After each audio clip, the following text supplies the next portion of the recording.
Hello, hello, this is Fernando Raul, and welcome back to Fernando Raul Astrology. Today, we're going to be discussing the two earliest references of the nakshatras in the traditional Vedic literature.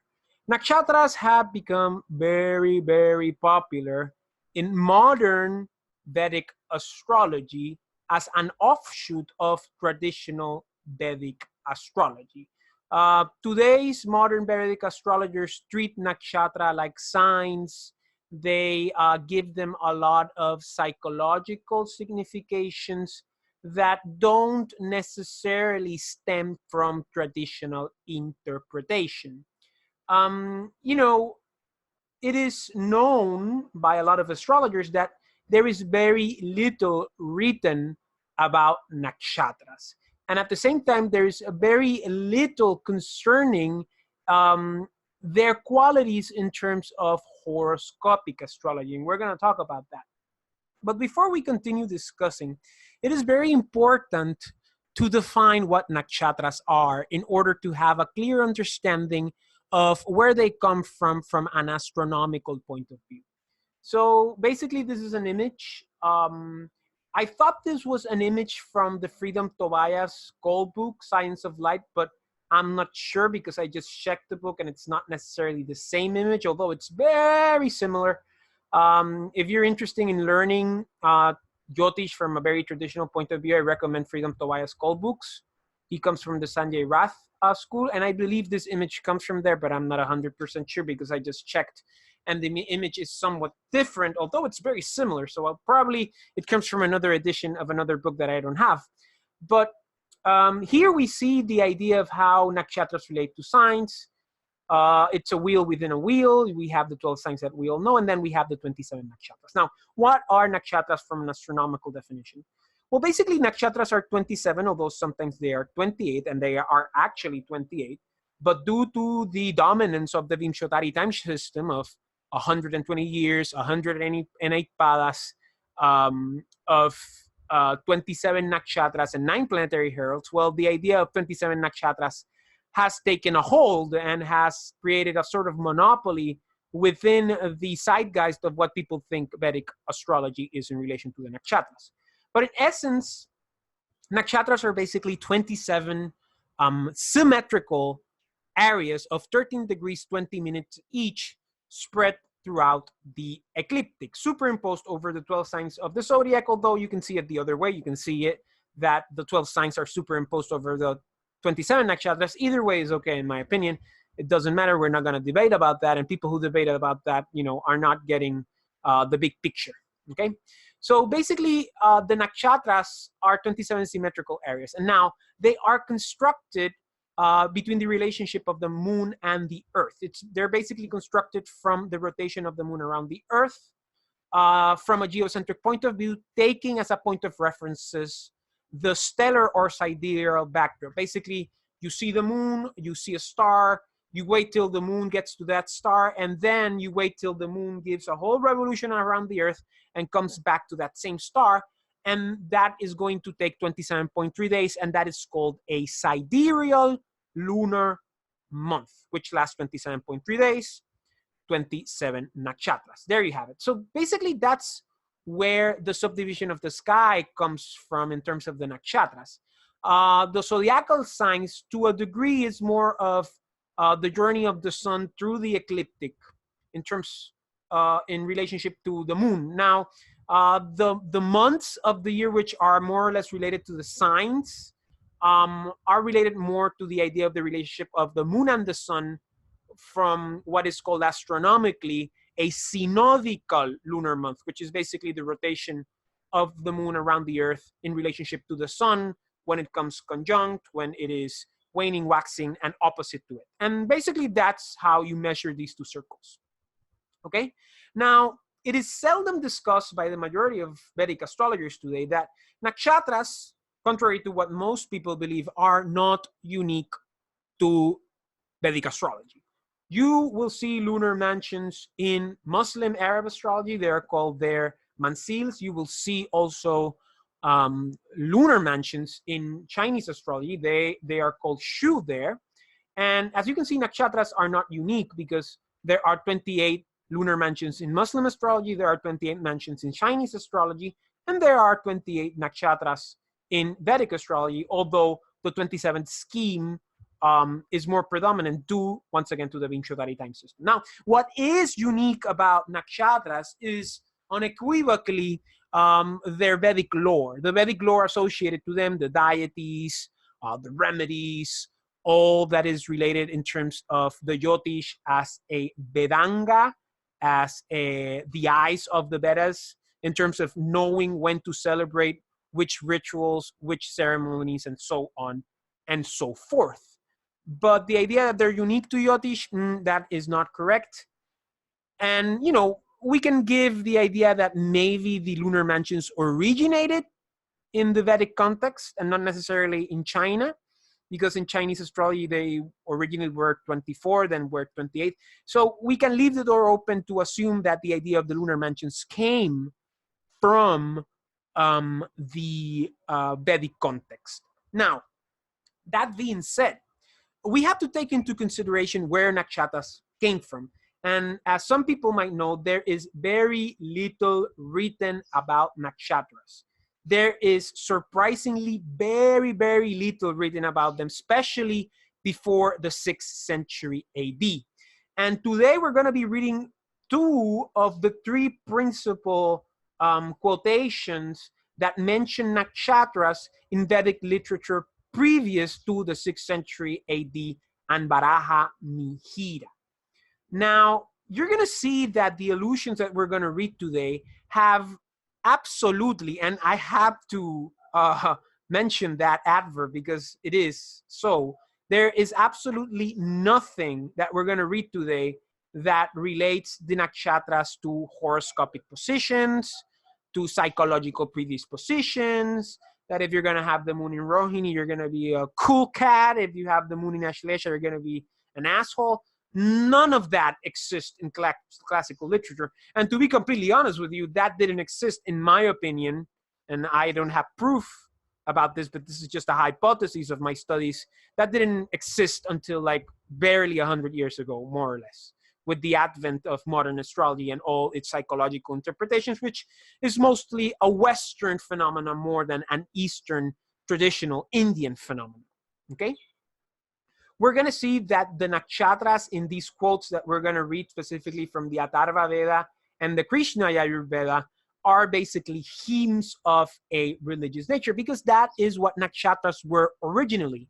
They were segments of the firmament in terms of where the moon was in order to do certain rituals. Now, that is a hypothesis because the hymns we're going to read does not say anything about the moon being in such and such house, this and that. They only talk about the mansions, and they only talk about subsequently in the Krishna Yajurveda of the deities, and in a very unorganized way, which is very traditional of the Krishna Yajurveda, as we're going to see. So you have to take that into consideration, because unfortunately nakshatras have fell victim of the modern astrological business machine. You know, if you read the translations of the Surya Siddhanta of the late 19th century and early 20th century, you're going to see that Western academics who studied this in a serious way used to talk about nakshatras in comparison to the mansils, and then in comparison to the Shu and their different yogataras, which more or less became concrete after the 6th century with Varaha Mihira and the Surya Siddhanta and the Panchasiddhantika. But it isn't until after the war, specifically with the 60s and the counterculture, that we start seeing this unfortunate development in modern astrology, both Western and Eastern, where, you know, they kind of become separate. There is no comparative astrology between the different astrologies of the world. The academic study of astrology just falls down to almost null. And you start seeing modern Vedic astrologers talk about nakshatras in a void, not comparing them with mansils, not comparing them with Shu, not even alluding to the astronomical definition of them that I've just said here in this small video on YouTube. And we start seeing this development of the nakshatras as signs, when nakshatras are not signs. Nakshatras are basically timestamps. They're basically flags of time to align the different time systems. And this custom, you know, evolved into something very modern, very psychological, to such an extent that, you know, most people don't understand why there are 28 nakshatras, why there are 27 nakshatras. People don't read volume 2 of Vrihat Parashara Hora Shastra, chapter 46, where there are 10 lunar time systems stipulated, of which one of them is Vimshottari. Of course, Vimshottari applies to all charts. That's why it became popular. But then you see other time systems that apply to certain charts according to certain positions, who have 28 nakshatras like Ashtodhari, or have 27, or have 9 planetary heralds, 8 planetary heralds, or 7 planetary heralds without the nodes, you know. And people forget about that because through this idea of the massification of astrology, through modern astrology, the study of astrology, including Jyotish, without a doubt, both by Indians and Westerners together, has become massified, simplified. And in that process, people have been disconnected from the tradition, like almost everything that goes on today in the modern world. So, you know, you have to take that into consideration in terms of what nakshatras are, because we have to stop thinking about nakshatras like signs, because that is just another modern expression of just creating a business, of creating novelty in order for people to become, you know, consumerist from an astrological spiritual point of view, and not really, you know, deepening into the tradition, into the essence of what the lunar mansions are. So that being said, you know, let's go right into the two different quotes that allude to the nakshatras, the earliest that we know of. Now, there are three, as I mentioned, and today we're going to be talking about the Atharvaveda quote, the Krishna Yajurveda quote. There is a third one called the Taittiriya Brahmana.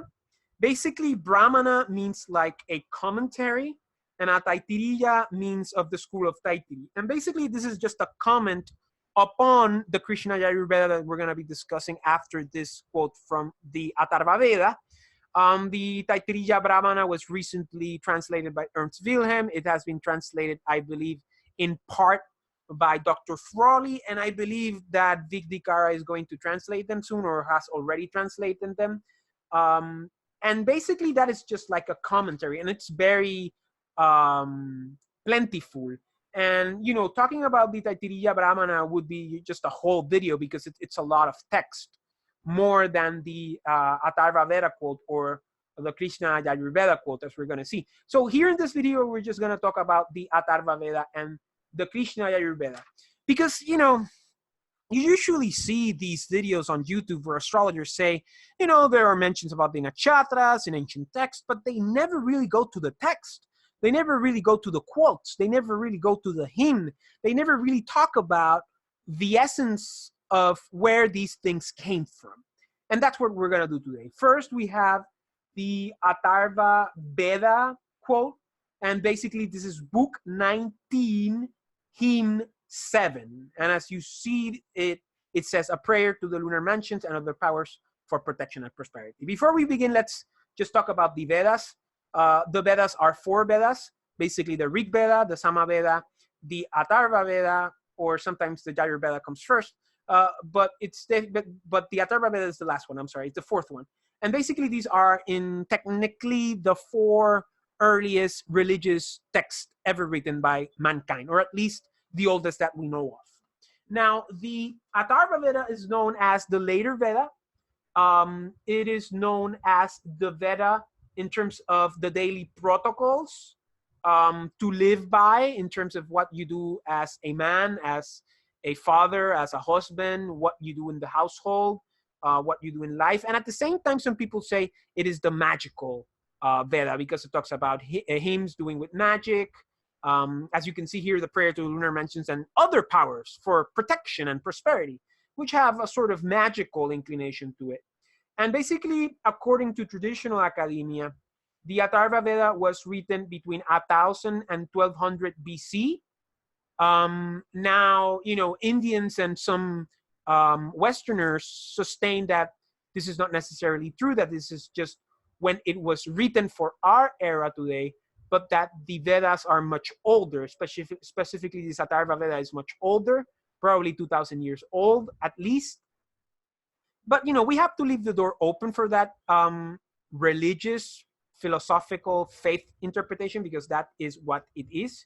Because we have to remember, paper, papyrus, palm leaves, nadi, palm leaves, they don't last 1,000 years. They just die, or they just, decompose because of the tropical climate of India. And, I live in the tropics. Right now I'm doing this video without a shirt because we're in summer and it's really hot. But you get the idea. The idea is that modern academia relies a lot on evidence, concrete evidence, and this is why you have this idea that astrology developed in the 7th century BC, at the latest in Sumer in Mesopotamia, and then you have the idea of horoscopic astrology developing at least in the 2nd century BC at the earliest, due to the Hellenistic colonization of the Old World, where Chaldean, Mesopotamian astrology fused with Egyptian astrology within the Hellenistic context, and then you have the 2nd century BC, the 1st century BC, the 1st century AD, and then that horoscopic astrology, which is the astrology of planets, signs, houses, aspects, and obviously the most important thing, ascendants, horoscopes, spread throughout the Mediterranean, the Middle East, Persia, and eventually reached India and fused with the Nakshatras.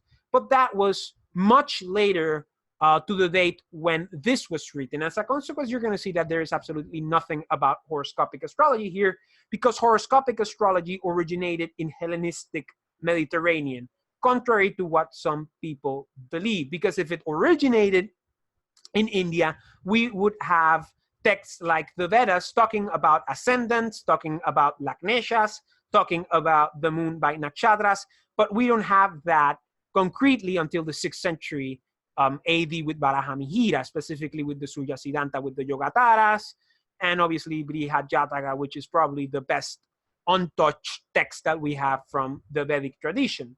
And subsequently, prior to that, Vedanga Jyotisha, which talks about the Nakshatras, but it also talks about other cycles of times and the deities associated to them. But we have to remember that horoscopic astrology of the Hellenistic type didn't come into India until the, there's a lot of debate, probably between the 2nd and 6th century AD, with the Yavana Jataka, which was probably the first book of horoscopic astrology of a Vedic nature written there. And that was probably written between the 2nd and 6th century AD, and that's a very considerate estimate because there has been recent debate about that, where that kicked off the whole horoscopic tradition of India that fused a lot of traditions together. And, there's nothing wrong with that. There's nothing wrong with the idea of having customs from another place and just accepting them. We have to remember that Jyotish is not the most important part of the whole Sanatana Dharma thing and Hinduism, because once you realize that Jyotish is the last Vedanga, it's pretty eclectic in terms of how it developed. And it relates to the Atharvaveda in terms of what you have to do as a man. It doesn't relate to the epistemology and theology of where God comes from and all that. There's nothing wrong with saying that horoscopic astrology of the Jyotish kind is just a mixture between Hellenistic and Indian. There's nothing wrong with that. To the contrary, God bless that happened, because those techniques survived in India, while in Greece, they destroyed the temples. In the Muslim world, they destroyed the temples. And we almost lost the tradition after the 17th, 18th centuries. So, that is something positive. And there's nothing wrong with saying that, Jyotish is eclectic. It is syncretistic, as a lot of things in Hinduism are. And I am not an expert, but to my experience and my limited study, I've come to the conclusion that, Vedic lore is a lot of things put together, and different traditions, different areas come together under one banner. That being said, let's read, because I've digressed a little bit, but it's important in order to understand where we come from, in order to know where we're going. And that's why we have to anchor ourselves in tradition to know what came before us. Okay? So basically, let's read. A prayer to the lunar mansions and other powers for protection and prosperity. Once again, this is Book 19, Hymn 7, and it says, the brilliant lights shining in heaven together, which through the world glide on with rapid motion. I believe here we are referring to stars by brilliant lights, maybe to the taragrahas, maybe to the luminaries, to the things that move in the firmament without a doubt, which through the world glide on with rapid motion. Without a doubt, we're talking about planets, stars, and so on and so forth. And it says, and days and firmament with songs I worship, seeking the 28-fold for its favor. This is very important because as we see, this was written probably 2,000 or 2,200 years ago. And right off the bat, we see 28 nakshatras or 28 lunar mansions like we see in Muslim astrology and as we see in Chinese astrology. We have to remember that the 27 nakshatras became predominant mainly because of the Vimshottari time system, which was something that was developed later, probably in the medieval tradition. I would say probably at least after the 6th century AD, after Varaha Mihira, or at least contemporary to it.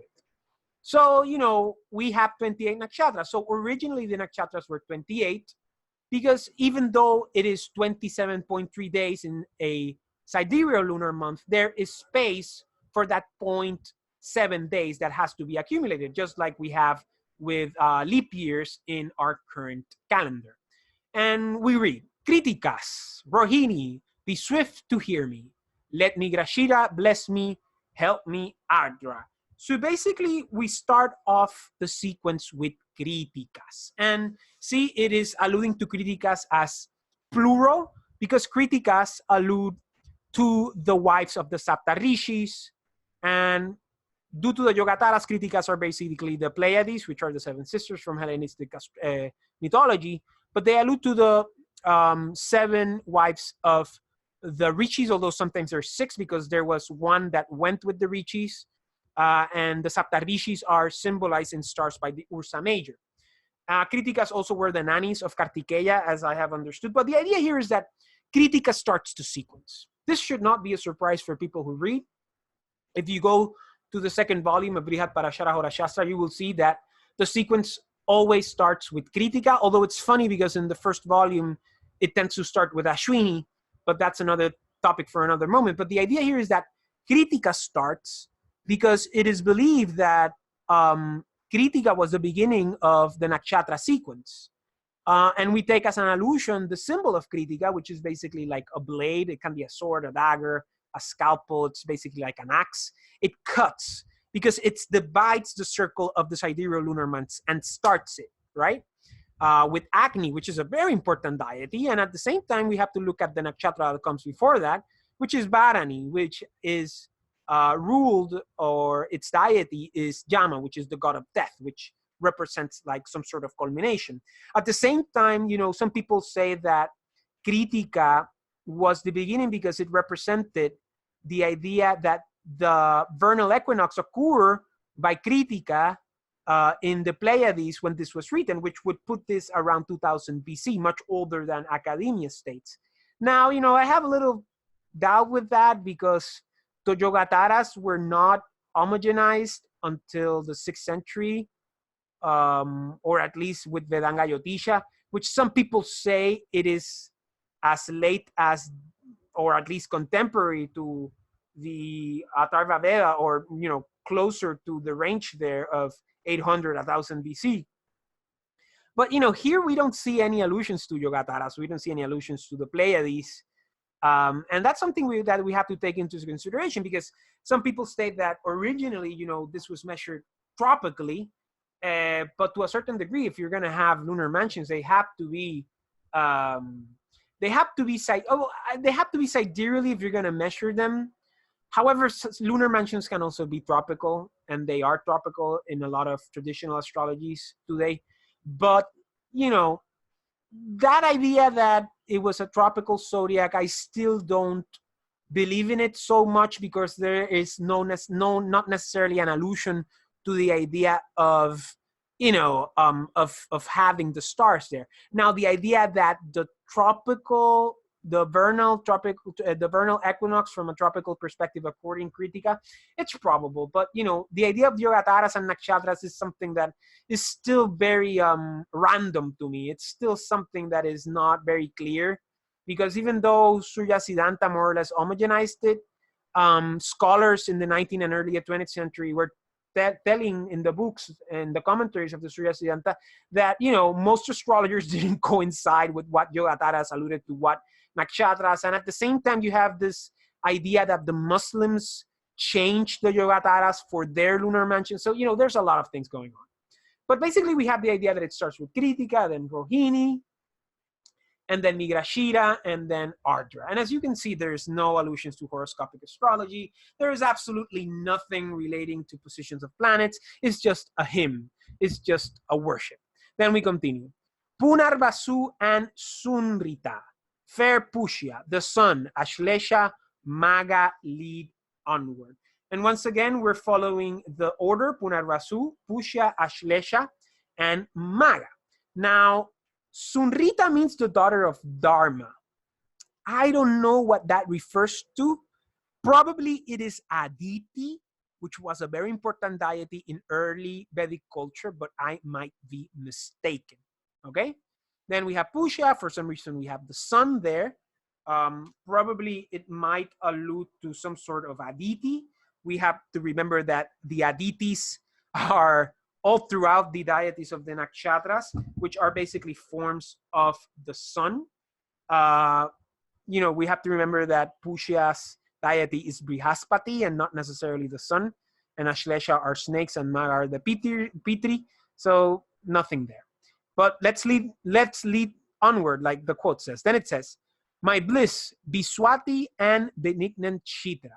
My right first Falgunis and present Hasta. This is extremely interesting here because even though we have the next nakshatras, they are all mixed up. Why? Because after Maga come the Falgunis, then comes Hasta, then comes Chitra, and then comes Swati. Okay? And they're kind of mixed here. You have to remember that Swati is represented by Arcturus, it's a Yogatara. And Chitra is represented by Spica. And these are stars that are more or less parallel to each other, contrary to what some believe. When you see it in the sky, they're more or less in the same place. The Falgunis are represented by the body of the lion of Leo, and Hasta by the constellation of Corvus.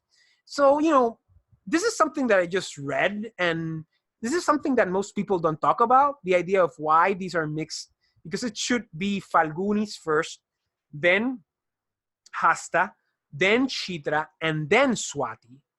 And it's really interesting because my bliss be Swati and benignant Chitra, my right first Falgunis and present Hasta. It's very funny because this is a very random order. I mean, I can't see why they're like this. You know, Swati and Chitra, I can see the allusions with the Yogataras, but once again, I have my doubts about the Yogataras in this era, but I don't know.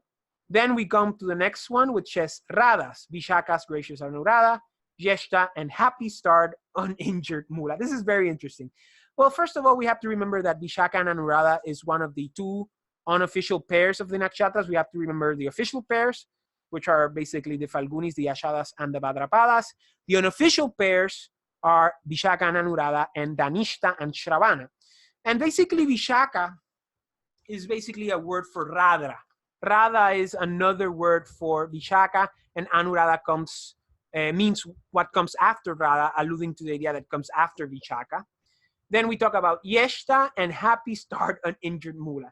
And as you know, Mula has a lot of negativity thrown to it, mainly because of the Vimshottari time system and the idea of the Gandanta points, which by the way, they are not mentioned here. By the way, we haven't even talked about Rashis here. Although people say that the circle was subdivided by 12, 28, and another number, which were the Upanakshatras, which I don't remember right now the exact number, but they never mentioned them by name. They never mentioned the signs. And you don't see here the idea of the Gandanta points. You don't see here the allusions of why Mula is difficult, as is mentioned in the second volume of Brihatparashara Hora Shastra, the idea of Mula Gandanta and how bad it is, as stipulated in the last chapters of Brihatparashara Hora Shastra. To the contrary, you have the happy start and injured Mula, which is even more contradictory because Mula is not necessarily a star. I mean, Mula has Yogataras. It has a lot of Yogataras. I believe it has like 9 or 12, if I'm not mistaken. But the idea of Mula is that it is the center of the galaxy and not necessarily stars. But it says happy starred and injured Mula. So we're referring to Mula as starred, and we're referring to Mula as happy, which are two things that are not necessarily connected to the significations of Mula today. And at the same time, we haven't seen anything about Ashlesha or Yeshta being bad, not even the other bad, which is Ardra.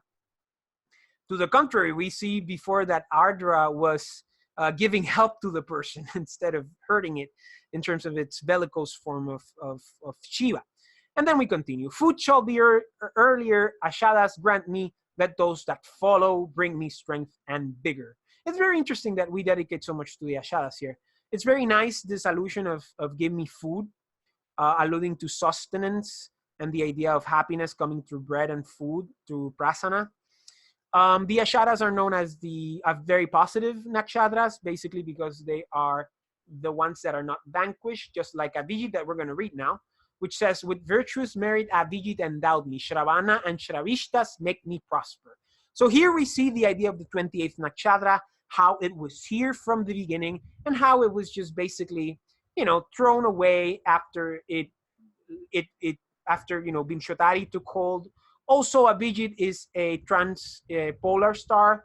It will become a polar star eventually due to the precession of the equinoxes. It was a polar star in the past. So basically, Abhijit is, due to the Yogataras, is the northernmost after Arcturus, which would be to Swati. So they just took it away in order to have that perfect system of 108 padas with the Bimshotari time system. But we see here, virtuous merit Abhijit. Abhijit means the one that is not vanquished. And it has a lot of qualities associated to Ashadas because they always win. And then we have the second unofficial pair, Shravana and Shravishta, which have to do a lot with sound, that says, make me prosper. Then we go to the next one that says, Shatabishak, afford me ample freedom, and both the Proshtapadas guard me safely. This is interesting because Shatabishak in modern Vedic astrology has allusions of being a recluse, of being in a circle, of being very inward looking. But here it says, afford me ample freedom. That means, break away from that circle symbol. Then we have the Proshtapadas, which is another name for the Bhadrapadas, guard me safely. Now the Bhadrapadas have a bad rap, more Purva than Uttara, basically because they're ruled by snakes, really obscure deities. But here, they're saying guard me from safety. So that's okay.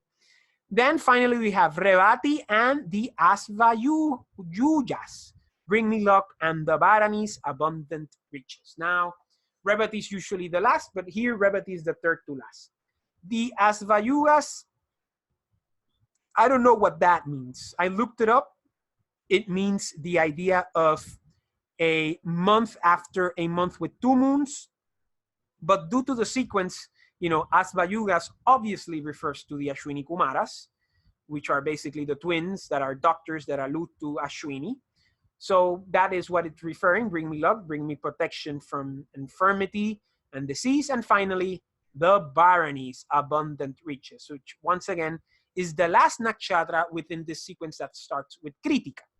And Bharani's deity is Jama. So there you have it, guys. This is the first quote that we're discussing from the Atharvaveda. Very organized, much more organized than the one we're going to read now from the Krishna Yajurveda. But once again, no allusions to planets. Although, let's leave the door open and say that there is allusion to the planets indirectly, subliminally. But there are no allusions to the Rashis, no allusion to signs of 30 degrees, not even allusions to 13 degrees and 20 minutes. There are no allusions to Gandanta points. There are no allusions to dashas. These are all things that were developed afterwards. After, in my opinion, horoscopic astrology arrived from the West to India, okay? And fused with this idea of the nakshatras. And remember, this is the Atharvaveda, this was knowledge that was used for everyday life. This was knowledge that was used for magic. So these were things that the common man knew. Now, we don't see any negative things allotted to the nakshatras here. We only see praise. We only see worship. We only see good things happening. And that's something we have to take into consideration and compare it to the contemporary psychologically driven attributions of the nakshatras. So let's continue to the next quote. And this is the quote from the Krishna Yajurveda, specifically from the Taittiriya Samhita. Now, Taittiriya, as we mentioned earlier, alludes to the school of Taittiriya, and Samhita means put together. And this is the Krishna Yajurveda, or the dark Yajurveda. The Yajurveda has two components, the Krishna Yajurveda, which means the dark Yajurveda, which is basically an unorganized Yajurveda. So we are going to expect a lot of sketchiness and a lot of unorganized hymns here, and we're going to see. And the Shukla Yajurveda, which is more organized. Now, the Taittiriya Samhita is just an iteration of the Krishna Yajurveda. As I understand, there are 4 iterations, and this is just one that comes from this Taittiriya Samhita. And this quote alludes, as you can see, 4:4:10, it alludes to the 4th kanda or 4th book, chapter 4, hymn or verse 10. And before we start, let's talk about the Yajurveda. Once again, is one of the 4 Vedas. The Yajurveda, and specifically this Krishna Yajurveda, was the Veda devoted to rituals and worship. This was more of a ritualistic Veda that was more designed for a more serious, more public display of divine affection. And once again, this was more or less written contemporary to the Atharvaveda, 1,000 years BC before the birth of Christ, or 1,200 years before the birth of Christ, although some Indians and some Westerners would say it's much older, so we should leave the door open for that. And basically, let's read, because this is a little bit more convoluted and a little bit more cryptic due to the idea that it's the Krishna Yajurveda. And it says, thou art Kritikas, once again, starting from Kritikas due to the reasons I mentioned before, the Nakshatra, Agni. Now here, there's something very interesting. We are talking about the deities.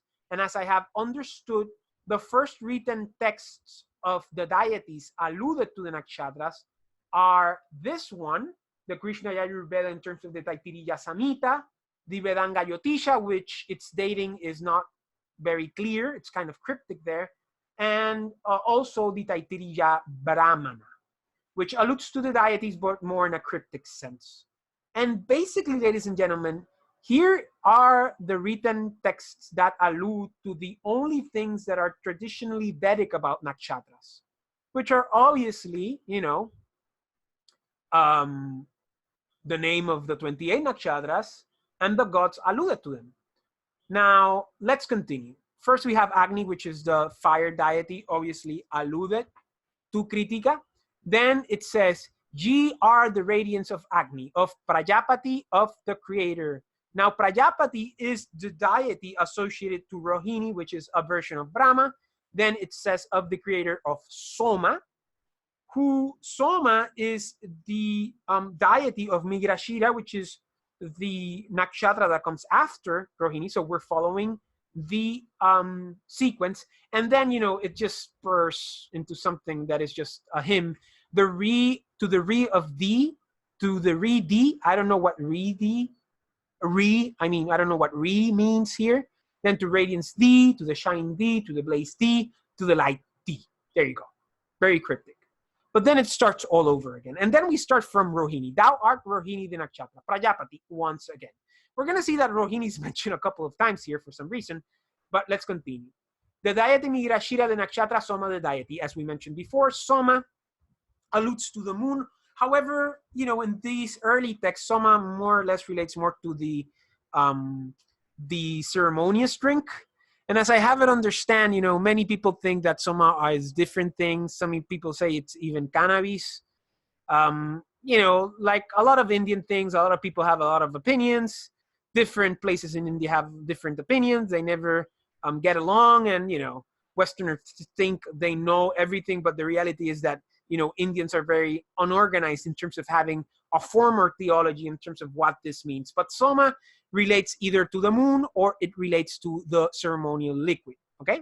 Then Ardra the Nakshatra, Rudra the deity, which is obviously the idea of the form of the bellicose form of Shiva. Then the two Purnarvasus, the Nakshatras, Aditi, the deity. Then we go to Punarvasu. Now, here it says the two Punarvasus.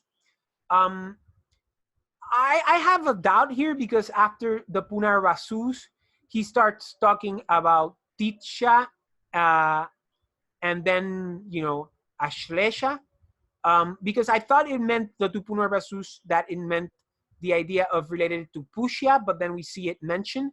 I think it relates here to the Yogataras because Punarvasu is represented by Castor and Pollux, which are two very brilliant stars in the sky. So, you know, let's give that idea here, that hypothesis here. And then Aditi, which was a very, very important deity in ancient Vedic culture, the mother of the Adityas, the mother of all the forms of the sun. And then we move to Pusha, which here is mentioned as Tisya, the nakshatra, Brihaspati, the deity, without a doubt, which, you know, it's sometimes alluded to Jupiter, but Brihaspati is basically the deity that is the Brahman of all the gods. Then Ashresas, which is probably Ashlesha, the serpent deities, which are alluded as the Sarpas, although sometimes are the Nagas, but, you know, it's the Sarpas. Then the two Falgunis, the nakshatra, Bhagya, the deity. I'm sorry, I think I jumped. I'm sorry. The serpent's the deity. I'm sorry. The Magas, the nakshatra. The father's the deity. Now, Maga, once again, it relates to the Pitir, which are basically the ancestor or the fathers. Then we move on to the two Falgunis, Aryaman the deity, the two Falgunis, the nakshatra, Bhagya the deity. Now, here we mentioned the two Falgunis 2 times, and we mentioned Bhagya and Aryaman, which are the deities for Purva and Uttara Falguni, Bhagya for Purva, and Aryaman for Uttara. Now, as I have understood in Vedic lore, these deities are interchangeable one with the other. And they are very important for marriages, which allude to the idea of how the Falgunis relate to marriages. Then we move on to Hasta, the nakshatra, Savitir, the deity. Now, Hasta is Savitir, the deity, as is mentioned here. However, if I am not mistaken, Hasta's deity is also called Vishka Karma or Tuastar. So we have to have that into consideration because it says there Savitir. However, as I mentioned, you know, these are just the old names to Tatvir and the other deity. So then we move on to Chitra Nakshatra, Indra the deity. Now, Chitra's deity is Vishmakarma, which I believe it kind of relates to Indra, if I'm not mistaken. Then we go to Swati the Nakshatra, Vayu the deity, which is very clear, the air. The two Vishakas, once again, we are talking about Vishaka and Anuradha, which are Indra and Agni, evidently. Anuradha Nakshatra, Mitra the deity. Then we have Rohini for some reason. Now, what is supposed to be here is Yeshta. However, he says Rohini. We have to take into consideration that Rohini is 180 degrees away. At the same time, Rohini was the favorite consort of the moon, and some say that Yeshta, the eldest one, is the least favorite. So maybe that juxtaposition is there present.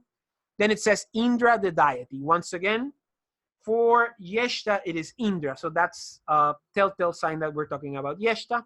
Then we move to the Bishtirs, the nakshatra, the fathers, the deities. Now, I don't know if here, for some reason, we move back to Maga. But it should be Mula, because it says fathers, the deity. And we know that fathers, the deity, is the deity of Maga. Mula's deity is Niriti, but Mula is not mentioned here. So I don't know what that went along. Maybe it's a typo. I don't know. Maybe this Samhita is not that good after all. But this is the only thing we have. This is like looking at an archaeological treasure, and we're trying to decipher it. Then the Ashadas, the Nakshatras, the water, the deity. The Ashadas, the Nakshatra, the all gods, the deity, alluding to the idea that Apas is Purva Ashada and Vishvadeva is the Uttara Ashadas, which are all the virtues from the Vedic point of view. Then Shrona, the Nakshatra, Vishnu, the deity. Obviously, we're talking about Shravana, although the name is written as Shrona. Then Shravishta, which is Danishta, obviously the Vasus. Then the deity of Shatavisha, the Nakshatra, which is Indra, the deity. Once again, you know, Shatavishak is Varuna. It's not Indra, although both of them are Aditis. And as you know, here I see that maybe Indra was confused with other Adityas, I'm sorry. So you have to take that into consideration.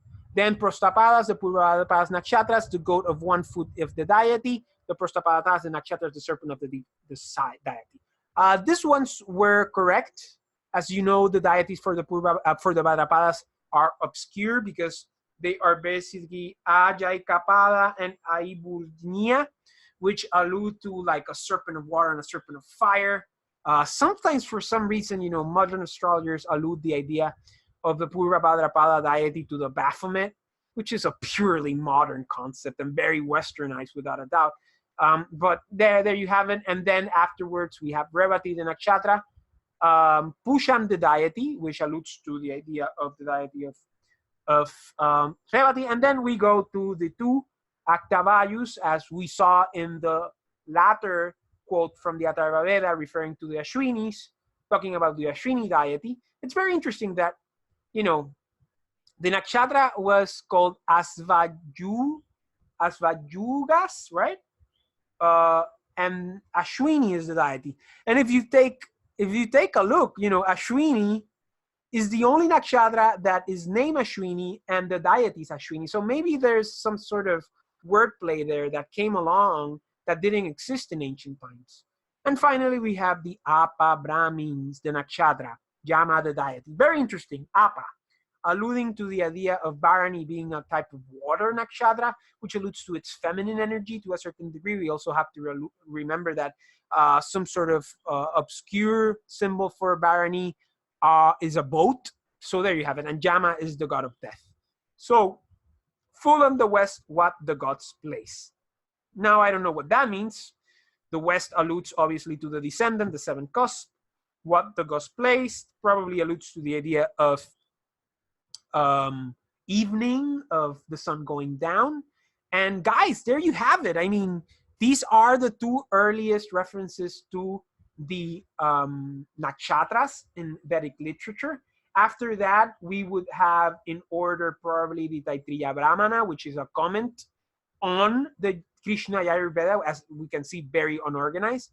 And then the Vedanga Jyotisha that talks about the nakshatras deities, but they also talk about a lot of other things in relation to time cycles.